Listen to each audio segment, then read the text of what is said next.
As some of you may know, I'm married to a lawyer. Yes, but you you know what I'm going to do? Steal her thunder.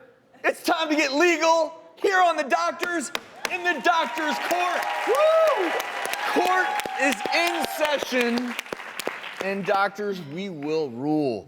First case today, one of the biggest medical mix-ups we've heard of. A few years ago, Terry, a 70-year-old man, went to the hospital, went in for a routine cystoscopy, hoping for a Botox injection to treat his overactive bladder. No big deal, right?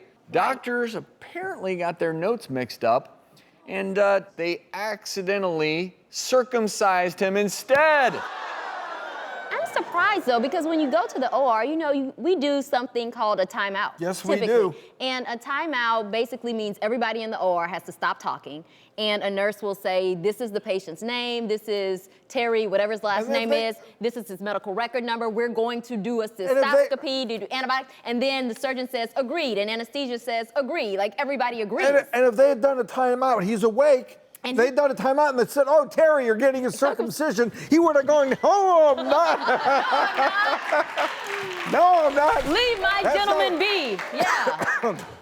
Well, isn't it ironic that because he was awake during the procedure, we're all scratching our heads thinking, well, why didn't he notice? Well, there are a lot of other people in the room who are medically responsible for this decision. Yes, it's not his job.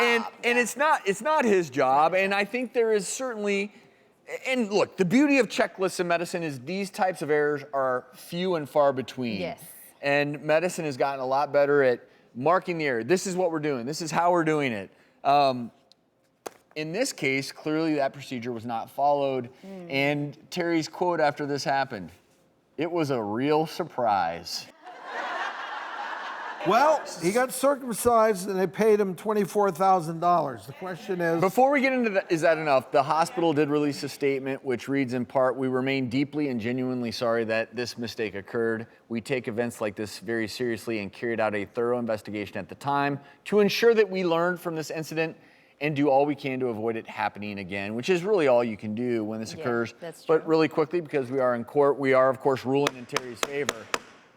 But $24,000 seems, I think... I mean, I think it seems like a pretty I think the hospital low. made out like foreskin bandits. That was a good one.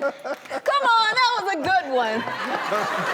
We're laughing, but we honestly, This is a problem. This is a problem, and we would never want a patient to undergo a procedure that they didn't consent for or a procedure that they didn't That's want. why there's nowhere that I work that doesn't have timeouts. I know. Including surgery centers. I'm surprised. Where in my office, there's always a timeout. And let me add one thing, and this is important. When we're patients, and make no mistake, the three of us have gone into the doctor's office, gone in and had procedures, even surgeries, and there's the same fear that you all feel. Don't forget that you should never be afraid to double check, no matter what you're having done.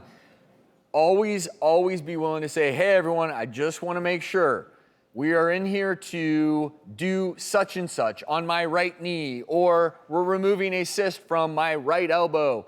And verbalize it, make sure everyone in the room says, yes, absolutely, Mrs. Smith.